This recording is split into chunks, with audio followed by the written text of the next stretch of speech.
Just a little bit, because I'm underneath the hot lamps.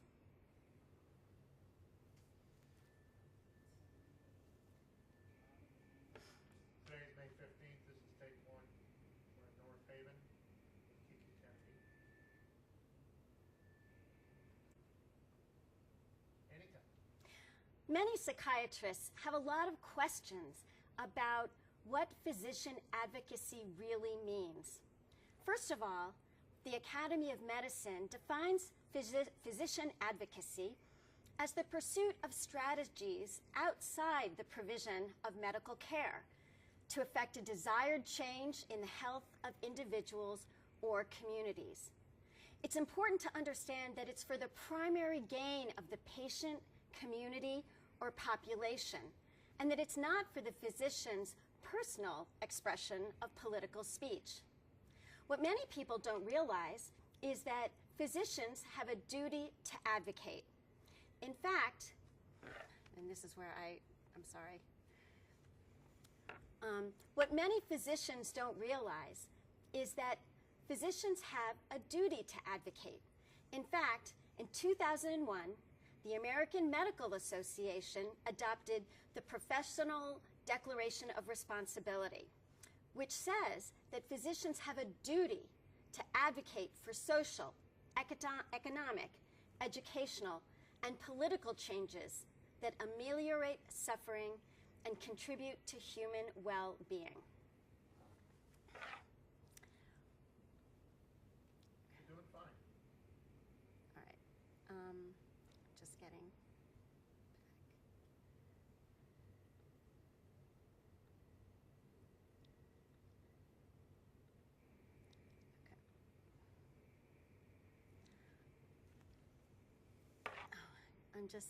I'm sorry. I'm just trying to figure out, because I was switching between two different ideas that I had.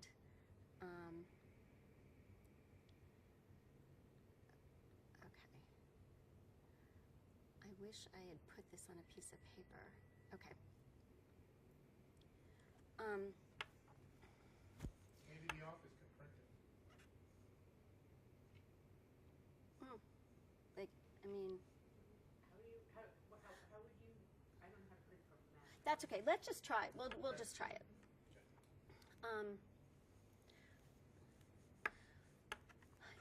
But as psychiatrists, we have so many demands on our time.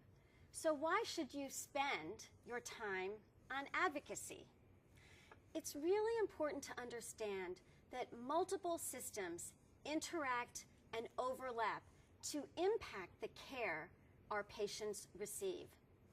First of all, there are the policies and procedures of hospital and outpatient care systems. Then there are the way that patient care is paid for, whether it's by insurance or managed care organizations, or by Medicaid or Medicare or the Veterans Administration. Certainly there's the social determinants of health. And lastly, there are state and federal laws and regulations. And all of these systems impact the care that our patient receives. It's also important to recognize that patients with behavioral health conditions may have trouble advocating for themselves. That may be because of their symptoms. They may be too depressed or too let's see. What's important to realize is that patients with behavioral health what's important to realize is that patients with behavioral health conditions may not be able to advocate effectively for themselves. Their symptoms may interfere. They may be too depressed or too disorganized. Or then there's the specter of stigma, which may prevent someone who could be an effective advocate from being willing to disclose their symptoms or their diagnosis because of the perception of public shame. What's also important to realize is that the decisions that are made in our healthcare system today will impact how healthcare is delivered for generations to come. And so the changes that we can affect now will have ramifications on patients for future generations. Lastly, understanding how these systems of care and how you can be an effective advocate will no doubt improve your ability to be an effective clinician and administrator. Finally, my guess is that all of you have already advocated for your patients, whether it's by a pre-authorization telephone call or some other activity that's impacted the way that your patient receives care.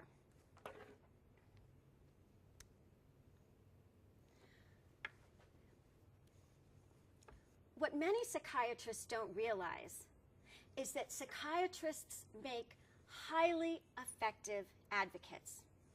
First of all, psychiatrists are highly educated. We're able to understand complexity. We're also viewed as rooted in an evidence-based orientation. So we're seen as objective and unbiased.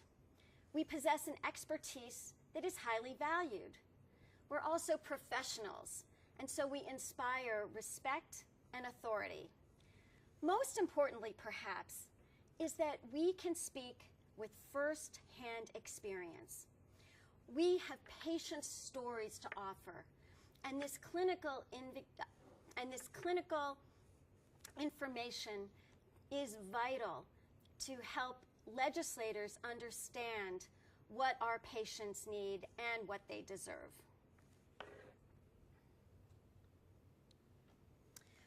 I like to think of advocacy. I like to think of physician advocacy as occupying 5 different levels. First, there's the person or the patient. Then there's the community level. Then there's the state level, the federal level, and then finally, a global level. Today, we're going to focus on the changes that you can make as an advocate at the state level.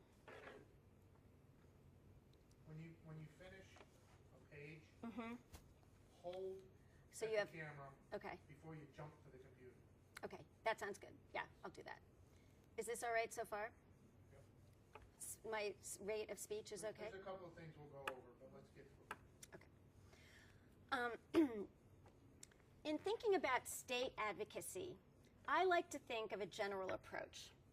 First, you need to choose your focus of interest. It should be something that you're passionate about, that you believe in, that you've witnessed with your patients. Then, you really need to think about the system that you're going to be entering, the Connecticut General Assembly, which I'm going to explain in a few minutes. Then you're going to want to target the key decision makers around that issue, which are the state legislators and in many instances, the state regulators. And then finally, you're going to want to join or help build an advocacy grassroots campaign. So let's try to understand the Connecticut General Assembly. It's a very important system to understand both structurally and from a process perspective.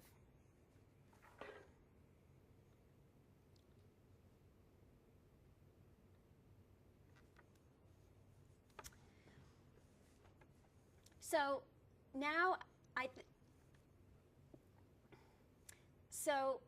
I'd like to explain to you the Connecticut General Assembly, both its structure and its process.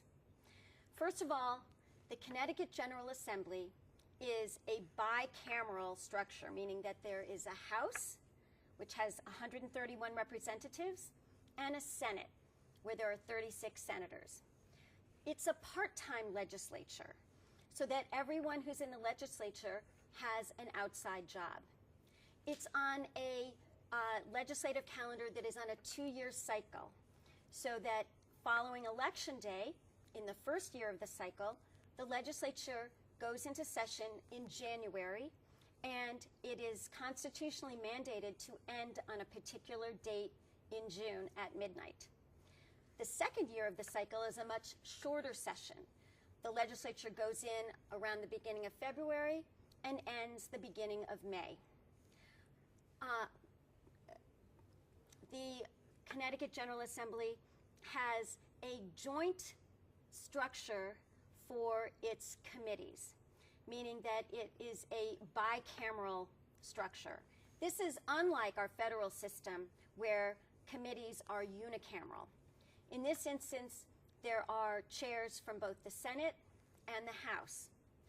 The way that the chairs for the committees are decided depends on the composition of the House and the Senate.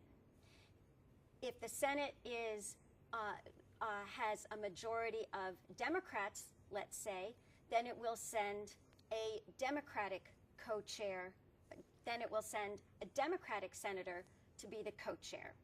If the House has a majority of Republicans, then it will send a House Republican to be the co-chair of the Senate. If the House or Senate is evenly split, then it will send a Democrat and a Republican to be the two co-chairs of the committee. This is very important to understand because it will impact what bills the committee decides to hear and how it schedules its public hearing process and how it chooses to vote a particular bill out of committee. The most likely committees that a psychiatrist advocate might encounter would be the Public Health Committee, the Insurance Committee, the Human Services Committee, the Children's Committee, and the Appropriations Committee.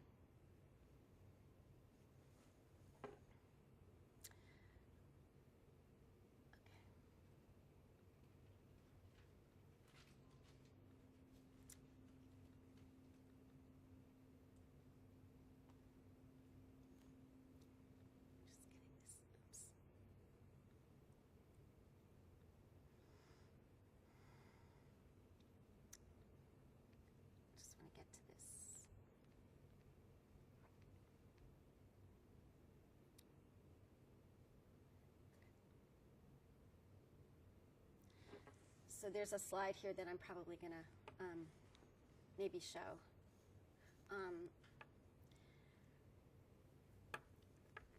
Okay. So it's also important to understand the legislative process. Don't worry, on this slide, I'm not going to expect everyone to remember it because it's very complicated. It really illustrates more how politics can enter in to the process. In general, the way that a bill is passed in Connecticut is a legislator, either a senator or a representative, will submit a bill to a particular committee. Sometimes a committee can also submit its own bill. Then the chairs of the committee, the Senate chair and the House chair, will go through all of the submitted bills and decide which bills they would like to hear. Then a public hearing is scheduled. In Connecticut, the public is notified 5 days in advance of a public hearing, which is actually not a lot of time to prepare. And then following the public hearing, the committee will vote on whether or not to pass the bill out of committee. If it is a majority vote, then the bill will move on to either the House or the Senate. And if it's not, then the bill is said to have died in committee. Also, if it doesn't get a vote, it may die in committee. At some point, it is also sent over to the Office of Fiscal Analysis to get a fiscal note. In these times in Connecticut, with our budget somewhat precarious, any bill that may have a fiscal note, or in other words, might require some kind of financial support, makes it a little bit of a hard bill to move through the Senate and the House. Once the bill is passed to, let's say, the Senate, then it will be up to the Senate leadership to decide whether or not to bring that bill to a vote. If they choose to not bring the bill to the vote, then the bill will die. Then if the Senate leadership decides to bring the bill to a vote, the bill will move through the Senate, and then if it successfully passes, it will move over to the House. Again, the House leadership has a decision about whether or not to bring a bill to a vote in the House. And there's been many instances where a bill that has had unanimous bipartisan support at the committee level, unanimous bipartisan support at the Senate level, will die in the House. So there's no expectation that a bill, even with unanimous bipartisan support, will get passed. If, however, the bill is passed through the House, it then will move to the governor's desk to be signed. If the governor does not sign the bill within a certain allotted amount of time, the bill will become law. However, the governor can choose to sign the bill, or he can choose, or she can choose to veto the bill. If the bill is vetoed, then the legislature needs to decide whether or not to try and override the veto with a 2/3 majority by both houses. You can see that there are various different points along the process by which a bill can be impacted by either grassroots support or other kinds of factors. Certainly, lobbyists for opposing viewpoints can also bring pressure to bear to not bring a bill to a vote either in a committee or at the Senate or House level. And so it can be an uphill battle, and it's important to really understand when there are pressure points and opportunities for grassroots advocacy, physician advocates to make an impact and try to move legislation along.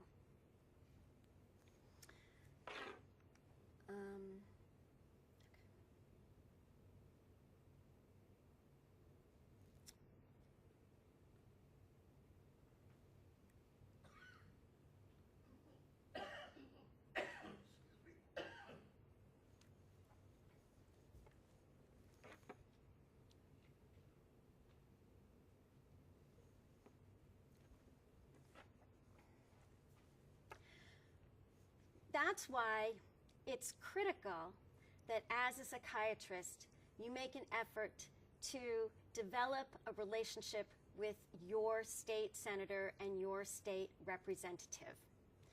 It's first of all important that you know who your own legislators are. It's really easy to find out. You can just go onto the Connecticut General Assembly website, which is www.cga.ct.gov,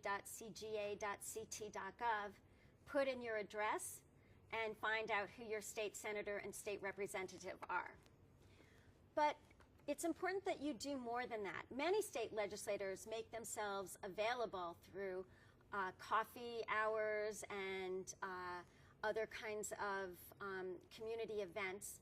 And it's important for you to go up to your legislator and introduce yourself and make your legislator understand that you are available to help with any questions that he or she may have about psychiatry or psychiatric patients or any aspect of medicine that you may be able to help them with.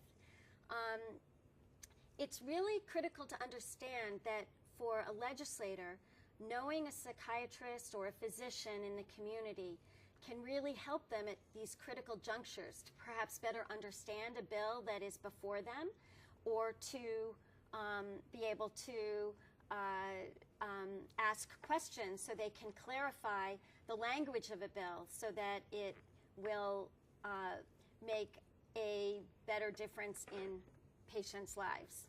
Sorry, I'm a little ad-libbing that.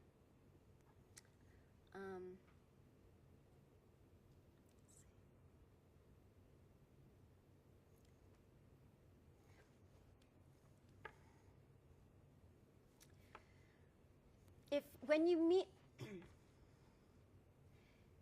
it's very helpful if you can meet with your state legislator. When you meet with your state legislator, be clear, concrete, and concise. State your position up front. It's very helpful to have a one-page summary with bullet points that you can leave behind with your state legislator. You should offer your expertise. Be available, be helpful, offer concrete examples, be clear, make your legislator understand that it's a two-way street.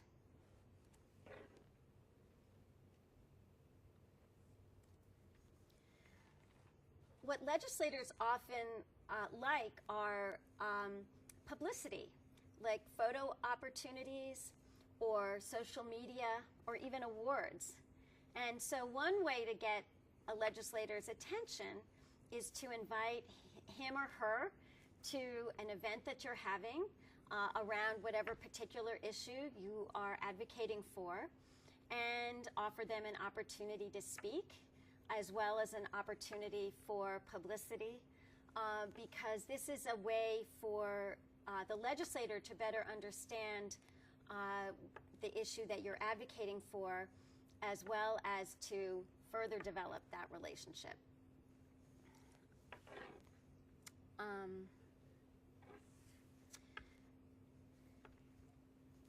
After you meet with your legislator, send a follow-up email thanking your legislator for the meeting. You can never say thank you too many times. And if your legislator votes in favor of any of your legislation, write a thank you note. Again, I can't emphasize, you can never say thank you too many times. So anyway, I don't know how much more, I have other stuff, but I don't know if we're at the point, I mean, we've been filming for a little bit. Okay, so I think that's great because it. Different things, so.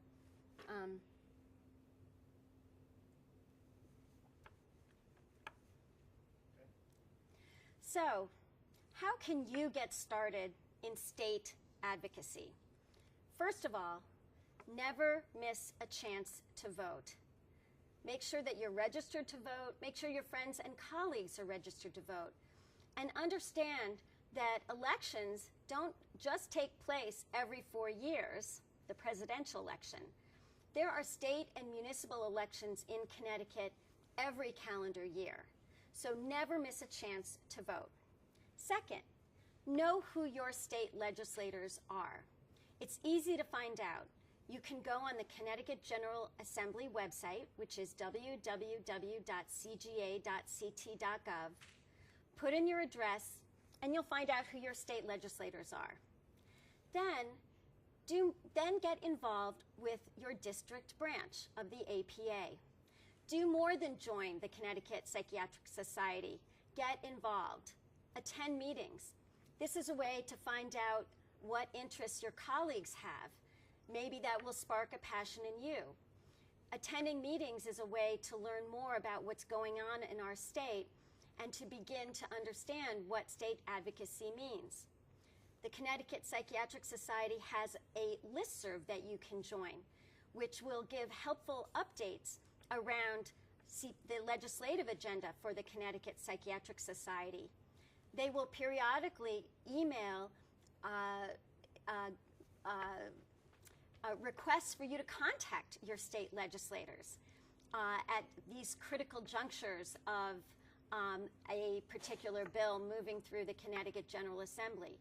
Make sure you respond and you contact those state legislators, because you may not realize that for a state legislator, receiving only 5 to 10 phone calls or emails can make an enormous difference. It can really grab their attention and make them realize that there's grassroots support for this particular bill.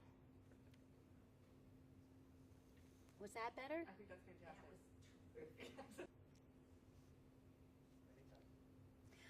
What many physicians don't realize is there is a big difference between state advocacy and federal advocacy. And that's because working at the federal level requires hundreds of thousands of people working as a coalition to effect change in our federal laws. That means that at the federal level, laws move at a glacial pace. Not so at the state level. The state level is remarkably quick. In fact, Many legislators believe that the real cauldron for change is at the state level. There's actually an incredible website where state legislators look for how other states have solved particular problems related to mental health parity or the opioid crisis or access to care or scope of practice. And they use those ideas to affect change at the state level. So it's important to understand that as physicians, getting involved at the state level can mean real change in real time for your patients. That's because at the state level, state laws can get made within just a matter of months. And within a year of working to get a particular bill passed, you may have a new state law that can make all the difference in the world to you and your patients. Was that what you wanted? That's terrific. I kind of was redundant. You may have. What many people may not realize is that it's not important to only develop a relationship with your legislator, which is certainly important, but it's also very helpful if you have a particular expertise or clinical experience for you to be able to develop a relationship with a legislator who is in a leadership position. That's because legislators in leadership positions, whether they're the chairs of a particular committee like insurance or public health, or they're in a leadership position in the Senate or the House where they make a determination of whether a particular bill gets brought to a vote. If you can develop a relationship with those legislative leaders, that can make an enormous difference. And that's where CPS can really help. CPS can help you, that's where CPS can really help. CPS can help identify which legislators are needed to, I'm just trying to think. That's where CPS can really help. CPS is available to help you make a meeting with a legislator in a leadership position. These legislators, it's important to understand, are working in the legislature on a part-time basis. They have other jobs. They don't have the kind of expertise or experience that you as a physician do. Many physicians don't realize how valuable their clinical experience and knowledge of patients is to these legislators, who oftentimes are in a particular situation trying to make critical decisions, but have questions that they need answered. If you, as a physician, have a relationship with a legislator and are available for them to reach out to you, for you to clarify those questions, that can really make a difference with the legislation. This is like getting all too bogged down. I like the way Jackie said it before. Jackie, you said it really simply. I think you mentioned thousands of bills. Oh, yeah. Okay. There are Yeah. thousands of bills, Yeah. and they can't be an expert on everything. Right. Okay. They need people they trust. Yeah. Several. What physicians may not realize is that there are literally thousands of bills that get brought up in various committees. There's no possible way that a legislator can be an expert in all of these areas. They need physician experts like you to be able to help them to understand the bill and understand and anticipate the outcome and impact of a bill. That's why you developing a relationship with a legislator, especially a legislator in a leadership position, can make all the difference. Very, yes, very good. Was that okay? Yes, yes, yes. As psychiatrists, we often feel powerless in the face of some of the diagnoses and situations that we face. And it's important to understand that that being a physician advocate is a way that you can affect very real change. One of those ways is to develop a relationship with a state legislator. Many people are intimidated by that prospect. And hold on one second, don't keep shaking your head because I keep getting distracted. I'm sorry. I'm like, because my impulse is to respond to you. I'm sorry. I didn't realize I was like, oh, okay.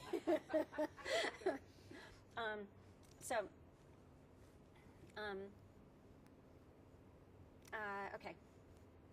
Still rolling.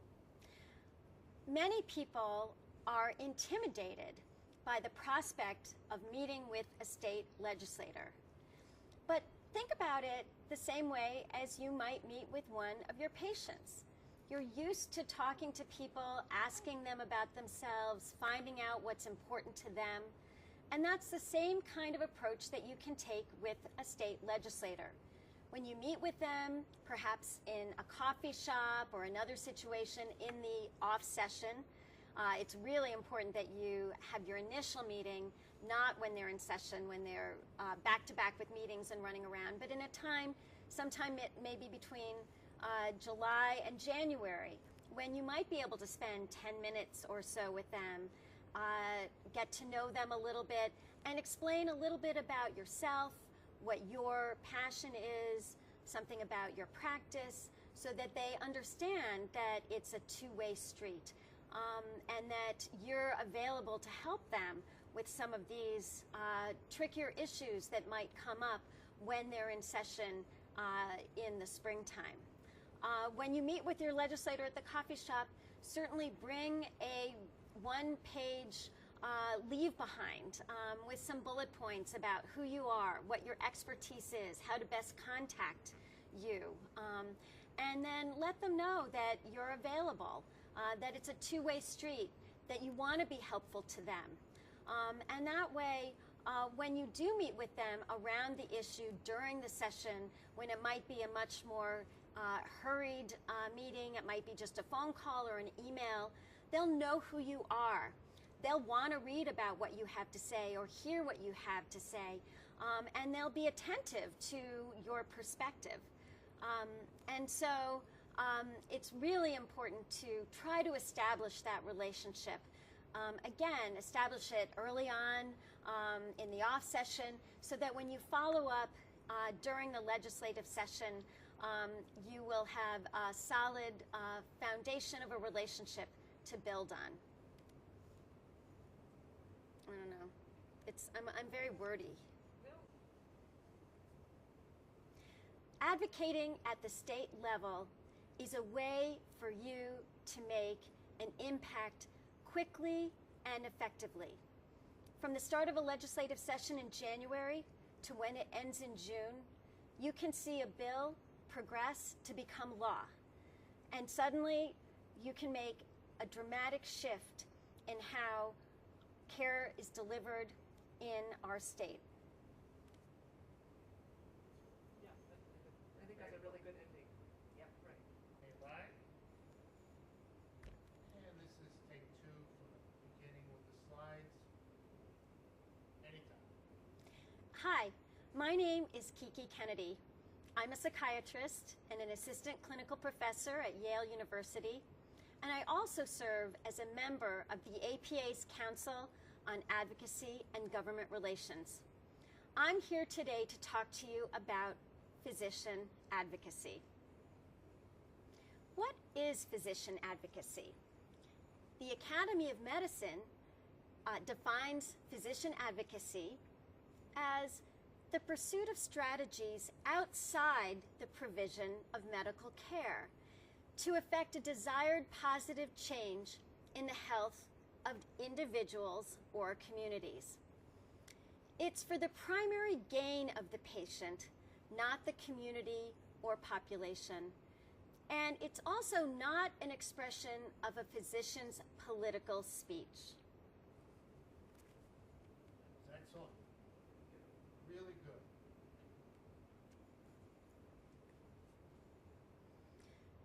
what many psychiatrists don't realize is that the American Medical Association, in their Declaration of Professional Responsibility, identifies that physicians have a duty to advocate for social, economic, educational, and political changes that ameliorate suffering and contribute to human well-being.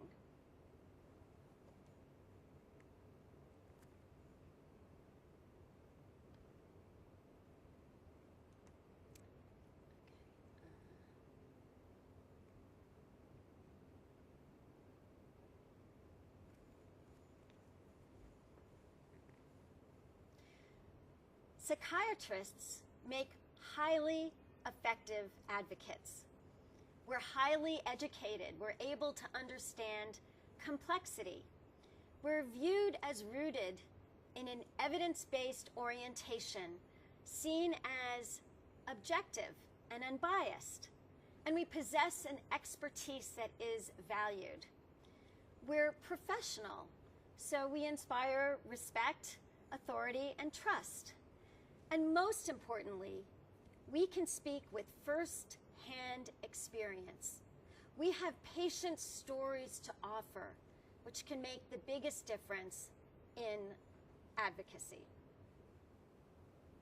I'm liking this a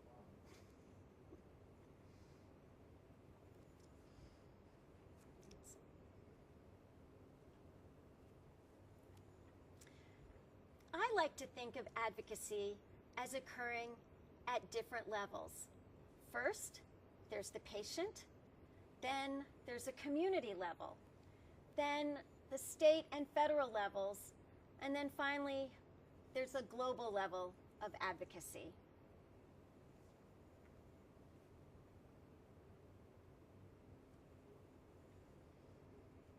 Let's see. Actually, I'm gonna go back.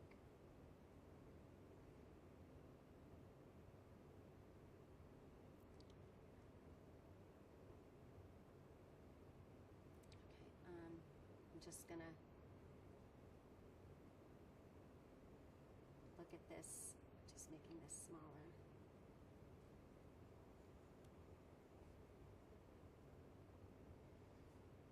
Oh. Okay. I'm just getting, I don't know if, What slide are you talking about? I'm going back to why spend your time on advocacy. This is a retake of it? I guess, I wasn't sure if that's Okay. what you wanted.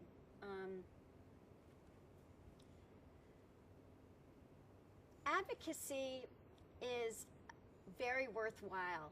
I know it can be intimidating, but it's important to,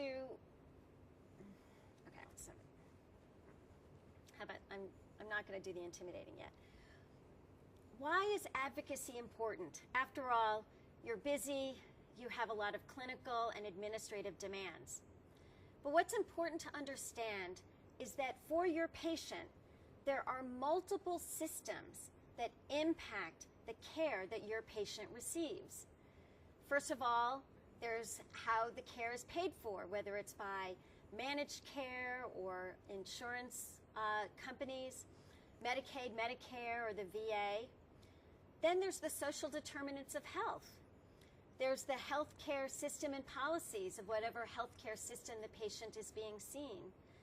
And then there's the state and federal laws and regulations that can make a big difference in the care a patient receives. Now I'm like,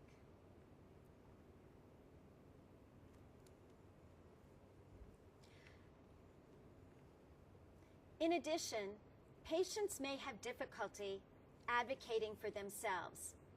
Their symptoms may interfere. They may be too depressed or disorganized to be effective self-advocates. Or the specter of stigma may interfere with them being more comfortable about becoming public. I don't like that. What? You want to repeat that sentence?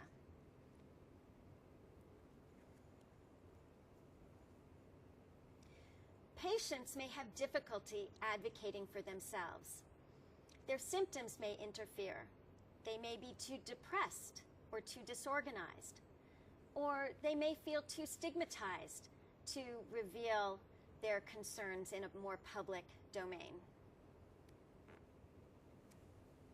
And that's where you come in.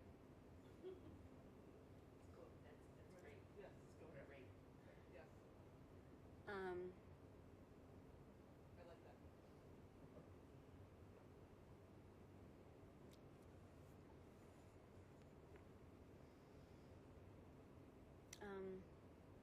let's see, just switching. I like that line. What? And that's where you come in. Oh, should I say that? Yeah, I would. And that's where you come in. Was that all right? Yep. Now, I think what you're gonna lead to at this point, if I'm not mistaken, is the process. The Connecticut General Assembly. Yep, so we, to simplify that and how it works, then what we did towards the end, where you were kind of off the cuff, that's all golden, that's perfect. So we just need this middle part clean. Okay. And do you want to introduce it by saying what you're going to do? Was that kind of how I did before? I think you did. I think you did. So I'm now going to, yeah. Well, one thing I Recording? it's important to understand how Connecticut's General Assembly works, both the structure and the process. In terms of the structure, the Connecticut General Assembly is a bicameral structure with a House and a Senate, 151 representatives, and 36 senators. It's a part-time legislature, and it operates on a 2-year cycle. The first year, following Election Day, it runs from January to June. In the second year, from May to February. That's when the legislature is in session. When it's in session, committees meet in order to evaluate bills and process them through the legislature. Each committee is composed of both representatives from the House and senators from the Senate. It's a unicameral committee, unlike at the federal level where there are Senate committees and House committees. In terms of the process for passing a bill, any legislator, a state representative or a state senator, can submit a bill to a committee. Typical committees that you might be involved in would include public health, insurance, children's, and appropriations. The process for how a bill is passed starts at the committee level, with the leadership determining which of the thousands of bills that are presented, it's not 100. The process for how a bill is passed begins at the committee level, when each committee may receive hundreds of bills. It's up to the leadership of each committee to determine which bills get a public hearing. Then they hold a public hearing with a 5-day notice. Following that public hearing, they convene to perhaps modify the language of the bill. Then they'll vote on the bill, pass it out of committee, hopefully. If not, it dies in committee, to either the House or the Senate, where again, the leadership of that entity will determine whether or not to bring it to a vote. If it's brought to the vote in the Senate, it will then move to the House and vice versa. If a bill is passed successfully by majority vote through both the House and the Senate, then it will go to the governor's desk, where the governor can either sign or veto the bill. If the governor does not sign the bill within a certain period of time, usually around 10 days, the bill will automatically become law. If, however, the governor vetoes the bill, the legislature then can decide whether or not to convene to override the governor's veto. At any point along this process are pressure points where you can make an impact, either through calling or emailing the legislators involved, whether it's at the committee level, the Senate or House leadership, or at the committee level when the committee is getting ready to vote, the members of that committee, or at the House or Senate level, either the leadership to bring a bill before their body for a vote, or actually at a certain point, the entire legislature will have to vote on a bill in order to get it passed through. At any of those points, 5 to 10 calls to a legislator can make a difference, can get their attention. And if you've established a relationship with your legislators, that will make a difference. And if you've also been able to establish a relationship with other legislators, and also if you've been able to establish a relationship with other legislators who hold leadership roles, either at the committee level or at the Senate or House level, you'll be able to improve the possibility that that bill will get brought up for a vote and will move along through the process. Was that better? That was nice. That was fantastic. So how can you get involved in state advocacy? First of all, make sure you're registered to vote. And don't just vote every 4 years in the presidential election. And don't just vote every 4 years in the presidential election. Make sure you vote every election year. In Connecticut, municipal and state elections take place every calendar year, so don't ever miss a chance to vote. Also, it's important to know who your state legislators are. It's easy to find out.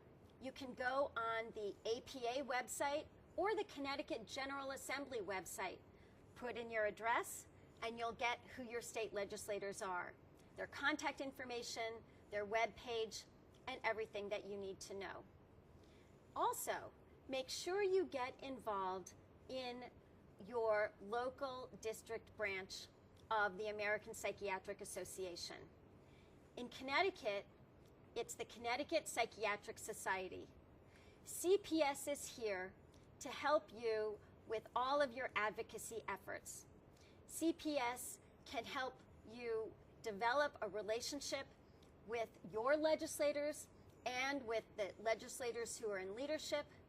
And CPS is also here to help identify those critical junctures when your call or email can make a difference. Make sure you join the Connecticut Psychiatric Society listserv. Look for updates on their legislative agenda. Make sure that you do as you're asked to call or email your legislator or to attend events that highlight certain bills that are important to pass. I don't know about that. I don't know what else I should say about CPS. I'm trying to get into CPS. It was going really great. I know, then I forgot.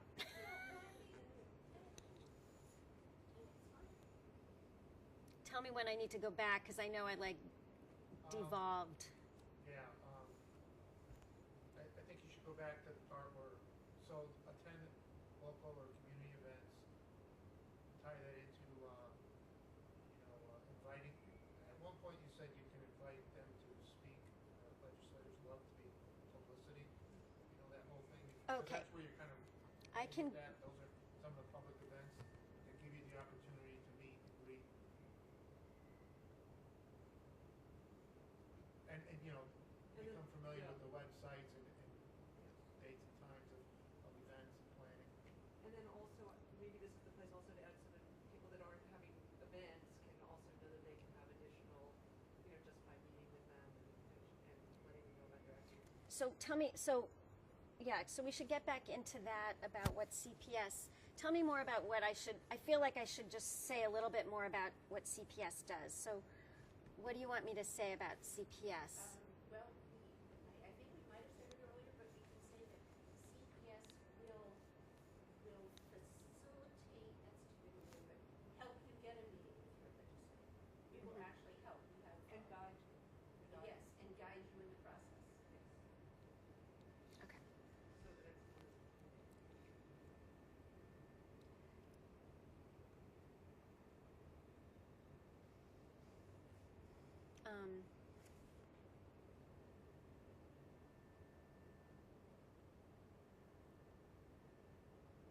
Let me ask you a question. One place I explain, this might be, would it be helpful, I think this is getting to it, like when you form a relationship with your legislator, understand that it's more quid pro quo, like giving them what they want? I don't think that's good. Yeah. Well, I like the both. I think that it goes both ways, and then you explain it. You have you can explain how that goes. I think you did that. Yeah, I think you did. That's what it means that you're there for them, and they're Okay.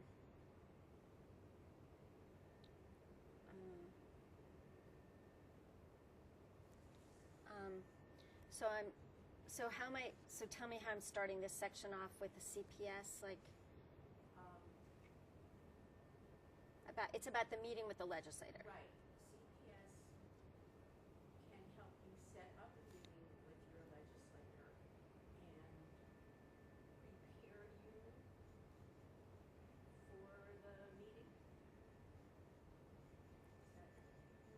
You know, I think it's actually, sometimes it goes with with them, right? Prepare you.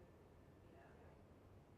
Although I don't want people to think they have to get CPS to come and have their coffee with, you know. No, that's I'm I don't want to do that. hesitating a little bit to say that. Yeah, I don't think we should go with you. Yeah. People shouldn't feel like they have to have CPS can't go with everybody. You want, No, that's right. And well, it's prepare and guide. I mean, I think guide is so non-specific. You can Yeah. say guide. Yeah. yeah, and prepare sounds like you have to prepare. Yeah, that's kind of. So I like guide. Point you in the right direction. Anything. CPS is there to help you prepare. Oh no, here I am putting the wrong word in.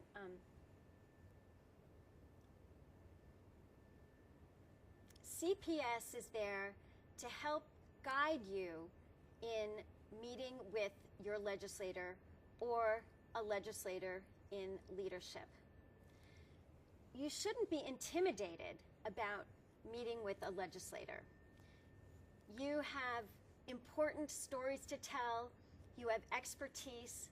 These are all highly valued by legislators. There are thousands of bills that legislators have before them. Getting information from a credible, trustworthy source like you will only help them.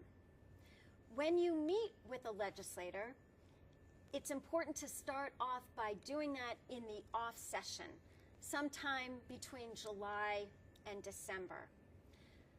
When you meet with them, expect about 15 minutes. Think of it as meeting with one of your patients. Should be relaxed, try to get to know them, understand what their issues are, and then make sure they know a little bit about what your purpose and focus is, what issues you can speak to with expertise, and always make sure you provide them with a leave behind, a one-page sheet with bullet points, as well as your contact information. That way, you've established a relationship that when the session is in full gear, you'll be able to contact them by either email or phone call or maybe even a brief meeting and bring them up to speed on the legislation that you most care about and help them to understand the concerns and the details surrounding that particular issue. Because sometimes legislators may get the big picture, but the devil's in the details, and they need to depend on you to help them better understand what that relationship with patients is about and how to make the best language for the bill. Yeah, I don't know where I'm getting into. The only thing that I was thinking to It's easy to be intimidated. Don't underestimate your expertise. Legislators may not understand the difference between a psychologist and a psychiatrist. It's important that you explain that up front so they understand that you have experience with both prescribing of medications as well as with therapy and other kinds of interventions that can help patients with mental health conditions. It's important to understand that you have patient stories to offer that can really illustrate why a bill is so critically important. I don't know what else to say. The only thing I would think is that the psychologist versus psychiatrist, for example. Let's start off the expertise thing. Don't underestimate. It's important to not be intimidated by meeting with your legislator. Don't underestimate your expertise. For example, some legislators may not understand the difference between a psychologist and psychiatrist. Explain that to them. You also can explain stories about your patients and highlight why a particular bill might be critically important for patient care. You have that expertise, something like that. Do you want to say something like one more line? You have that expertise. Or is that too much? Yeah, You are more of an expert than you know. You have real life experience with patients and their stories that are invaluable to legislators in understanding these critical issues. yes. Was that good? And then, Yes. and I only said one more line just saying, don't underestimate your ability, your contribution. Don't something like that. Don't underestimate, What you have to offer, or is that yeah, too? don't underestimate what you have, well, not what you have to offer. Yeah. I'm just thinking,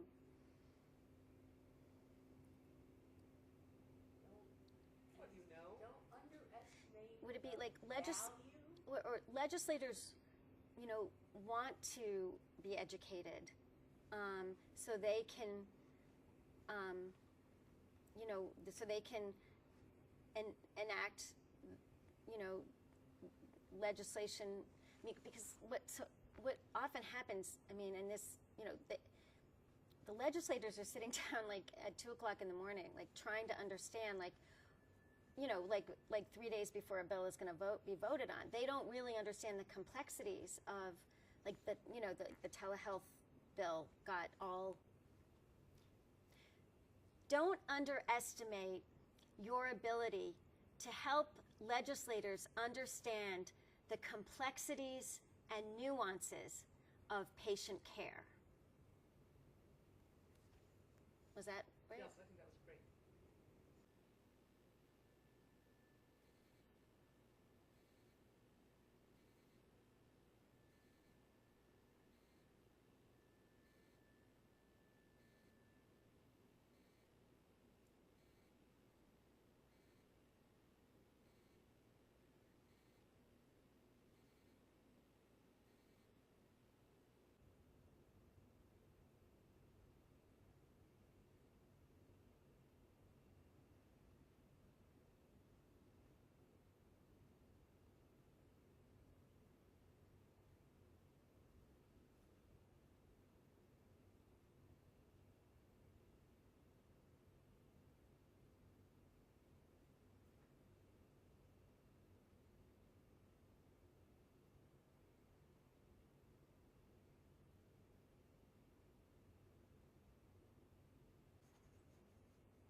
I hope this. All right.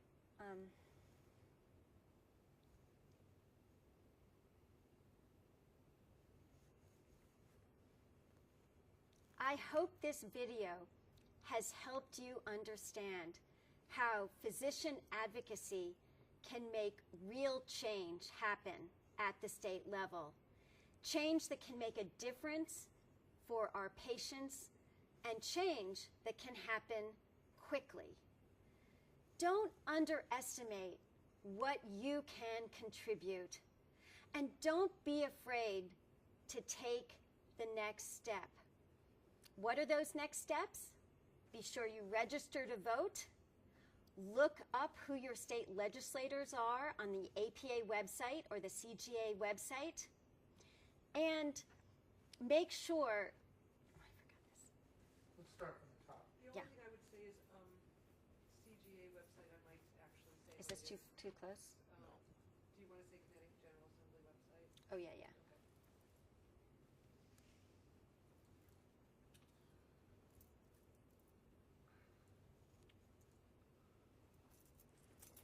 Start from the top. Okay.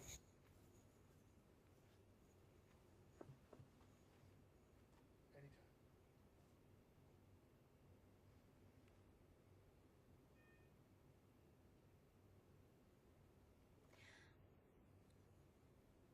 I hope this video has helped you understand how physician advocacy can affect real change quickly and effectively at the state level. Change that can help your patients and change that can help our profession. Don't underestimate what you can offer, and don't be afraid to take the next step. What are the next steps? Make sure you register to vote and vote in every election. Know who your state legislators are. Sign up for the Connecticut Psychiatric Society listserv, and look for emails from the Connecticut Psychiatric Society that will tell you when our upcoming legislative advocacy workshops are, what to do to help affect real legislative change, and how to help. I didn't know what to say for that. I'll start again. The last thing I might say is, I would, Okay. may I make one more comment? You seemed, Okay. Okay.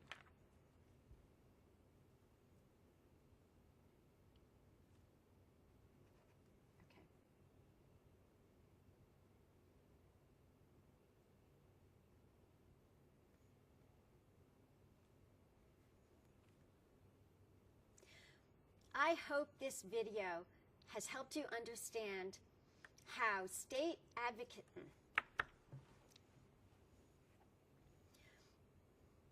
I hope this video has helped you understand how physician advocacy can make a real difference at the state level. Don't underestimate what you can contribute, and don't be afraid to take the next step. Make sure you register to vote. Make sure you know who your state legislators are. Just look at the American Psychiatric Association website or the Connecticut General Assembly website. And make sure you go to the Connecticut Psychiatric Society website and sign up for our CPS listserv. Thank you so much. We appreciate your advocacy, and we hope you take those next important steps. Perfect. perfect. I would just say two other things. Anytime. I hope this video has helped you understand how physician advocacy can make a real difference at the state level. Don't underestimate the impact you can have. Don't be afraid to take the next steps. 1, make sure you vote in every election. 2, know who your state legislators are. Just go to cga.ct.gov and put in your address. And 3, go to the CPS website and sign up for the CPS listserv. Thank you so much. Be sure you take the next steps. And for more information, please go to the CPS website, ct.psychiatry.org.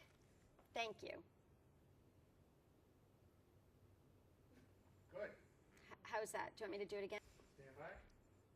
Anytime. I hope this video has helped you understand how physician advocacy can make a real difference at the state level.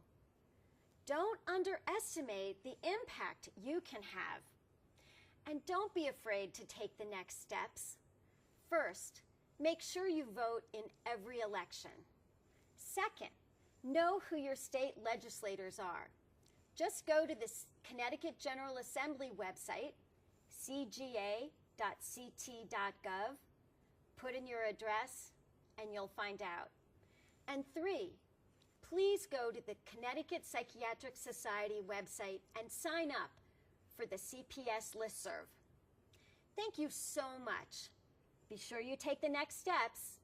And for more information, please go to ct.psychiatry.org. Thank you.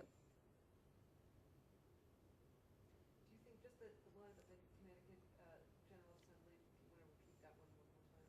I can do it again. Yeah. What did you think? Yeah, I agree with her. Anytime.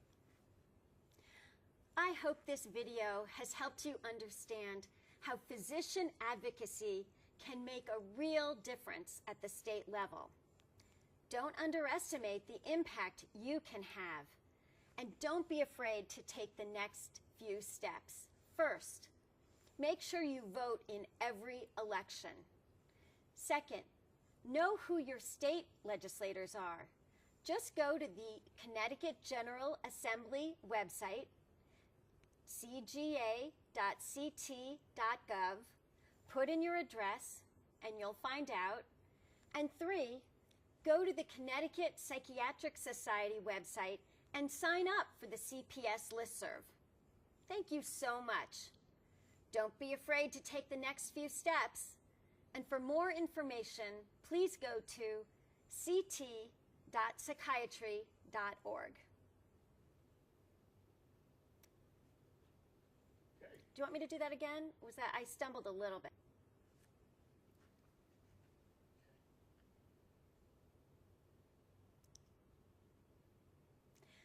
I hope this video has helped you understand how physician advocacy can make a real difference at the state level.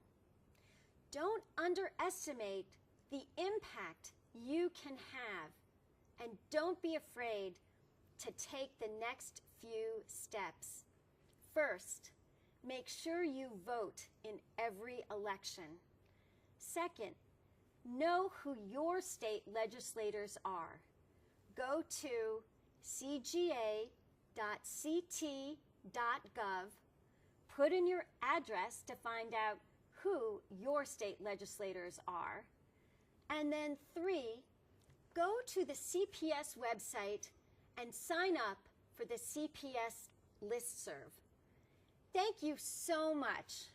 Be sure you take those next few steps, and for more information, please go to ct.psychiatry.org. Thank you. Perfect. Was that okay? Yes. That was. Anytime. Hi, my name is Dr. Kiki Kennedy. I'm an assistant clinical professor at Yale University and also a member of the American Psychiatric Association's Council on Advocacy and Government Relations. I'm here to talk to you today about how physician advocacy can make a real difference at the state level. The only thing is the door open. I didn't hear